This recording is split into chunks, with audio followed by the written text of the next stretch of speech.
There's a strange moment in Hollywood's history where the movies start to look familiar again, where the neon gleam looks like old street lamps, where the diners look like someplace you've eaten before, and the city skylines look like memories you've inherited.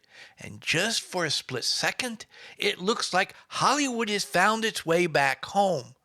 And then the camera turns, and you realize something's missing. The warmth, the weight, the sense that the world that you see on screen actually belongs to somebody. By the 80s, Hollywood had climbed out of the bleak modernism of the 70s and tried to rebuild the Golden Age image. Art Deco silhouettes, noir shadows, small town Americana, clean lines wrapped in a nostalgic glow. But this time, none of it came from memory. It came from the prop department. In this video, we're going to talk about that climb, Hollywood's attempt to resurrect beauty after abandoning it, and why the version it brought back looked incredible, sounded incredible, and yet felt hollow. The image was back, but the meaning wasn't. Architectural Outcast. Before we talk about biker gangs, neon cities, Art Deco skylines, and the return of 1950s optimism in leather jackets, we first have to understand what Hollywood was trying to do in the 1980s.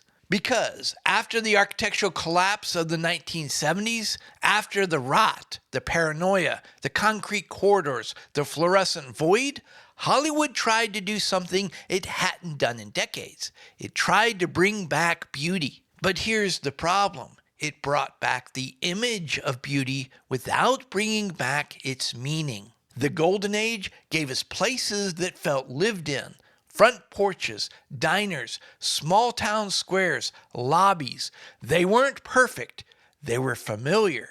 And by the 80s, the familiar had come back as immaculate replicas. This is Hollywood trying to climb back up the staircase, not by returning to meaning or belonging, but by rebuilding nostalgia as architecture, the American dream reconstructed as a movie set. And nowhere is that clearer than the film that tried to recreate the Golden Age myth in one single neon-drenched rock and roll swing. Let's talk about Streets of Fire.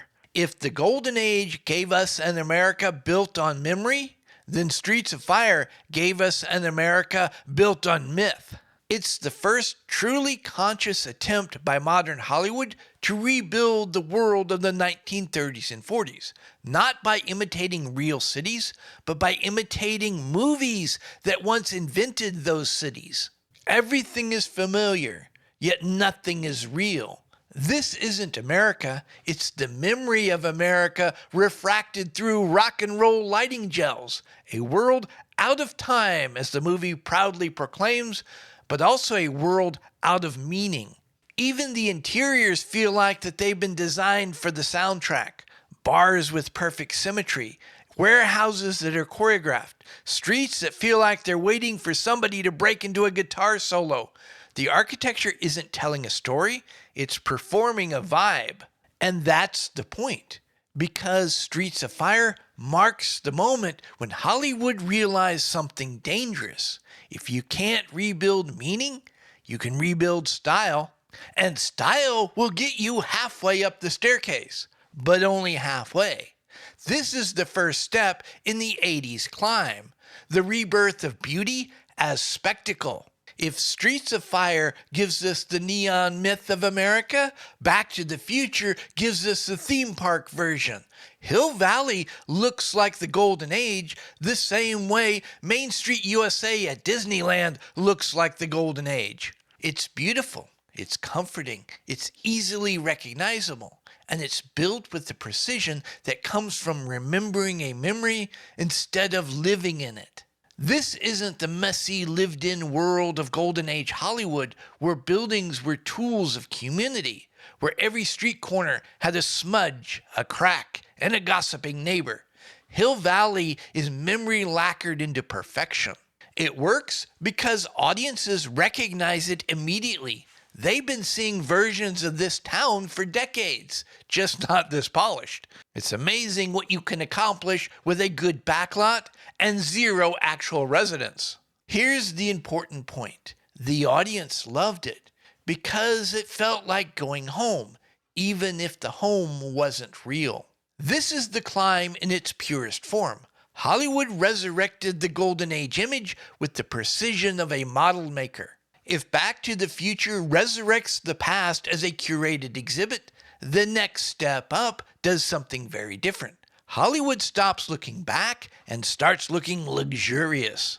Because by the mid-80s, the American dream isn't a small town anymore. It's a lifestyle. Beverly Hills Cop is the moment when architecture becomes a character. Not the buildings themselves, but what they signal. This isn't aspirational architecture, it's aspirational identity. A world where wealth is expressed through surfaces, and those surfaces don't get fingerprints. But if Beverly Hills is the showroom, Miami Vice is the brochure. Miami Vice created an entire aesthetic. Pastel skylines, glass condos, Art Deco hotels that have been repainted and relit, interiors that look like fashion spreads, waterfronts engineered for silhouettes at sunset. Every frame looks like a luxury ad, and that's the point. This isn't the architecture of the Golden Age. The beauty's back, but it's empty calories.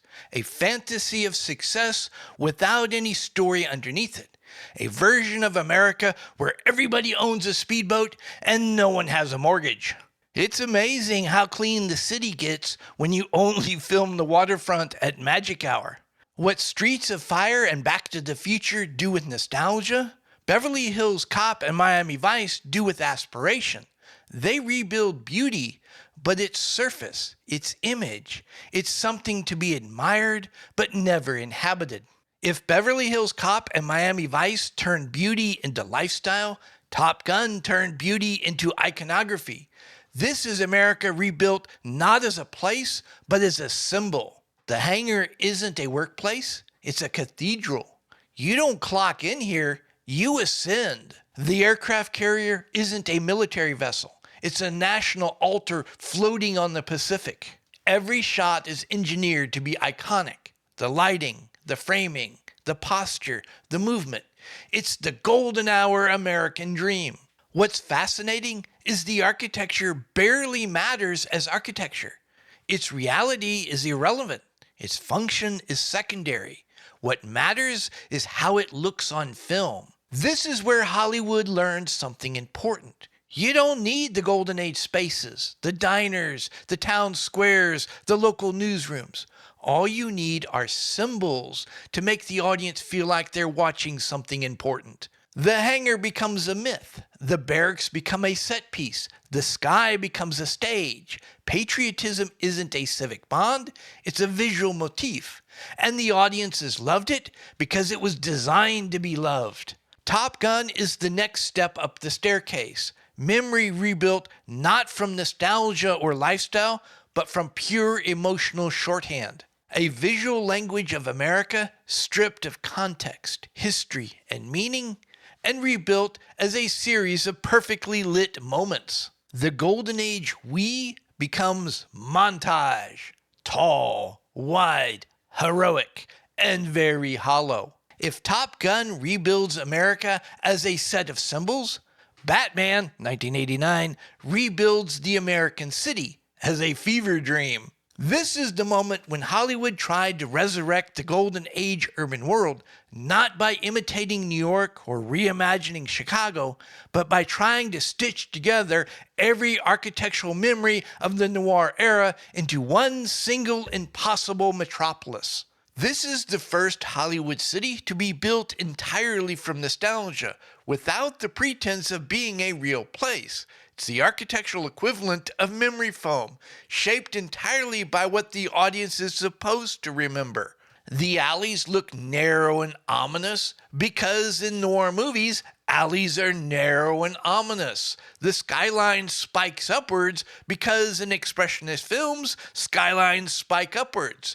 The cathedral looks ancient and monumental because Gotham needs an altar for its mythology. It isn't a city, it's a stage set for archetypes, and the architecture serves only one purpose, to justify the mythology. Batman isn't protecting Gotham.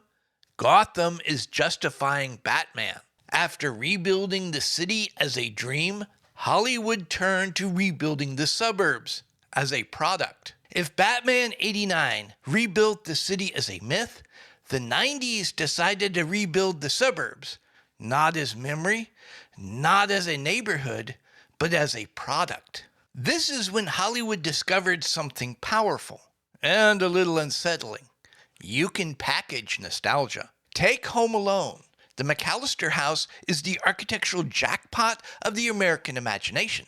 It's enormous, it's symmetrical, it's beautifully lit, and it's so perfectly decorated, you'd think the family hires a lighting designer for Christmas.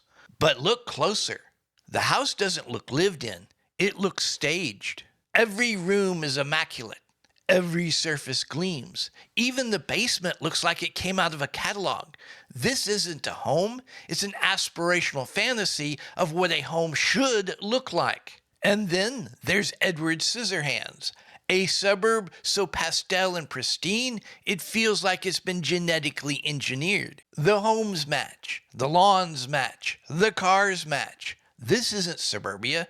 This is suburbia as designed by an industrial designer who's really proud of their new color palette. And the point of the movie is that this world can't tolerate anything that's real. It's too fragile, too curated, too manufactured. And then Pleasantville arrives and removes the last layer of metaphor. This is the Golden Age literally reconstructed as a corporate simulation. Perfect streets, perfect storefronts, perfect families, perfect days. This isn't a town. It's a test pattern of American nostalgia.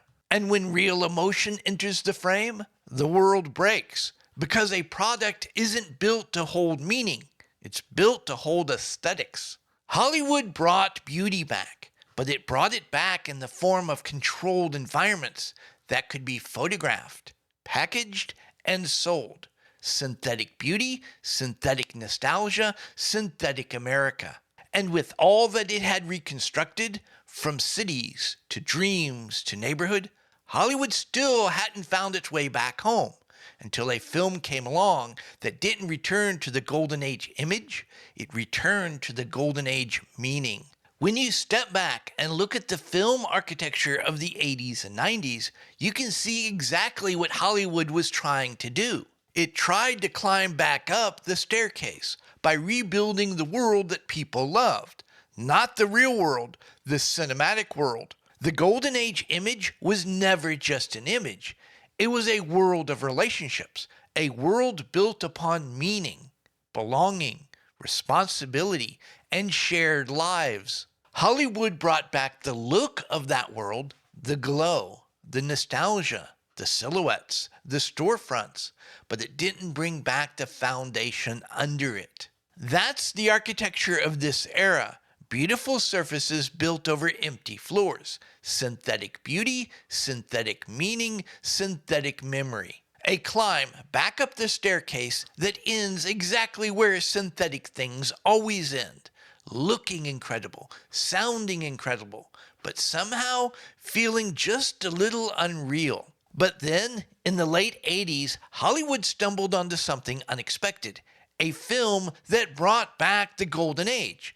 Not through nostalgia, not through set design, not through curated images, but through meaning. Through a story about family, sacrifice, spiritual brokenness, redemption, and two men rediscovering what it means to belong to something. A modern It's a Wonderful Life. A Christmas movie wrapped in the trappings of an 80s action film. Lethal Weapon.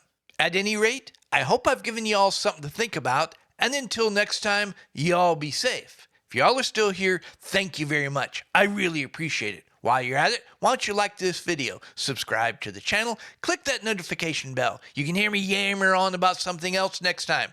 And feel free to share this video far and wide. Please like and subscribe. Please leave a comment.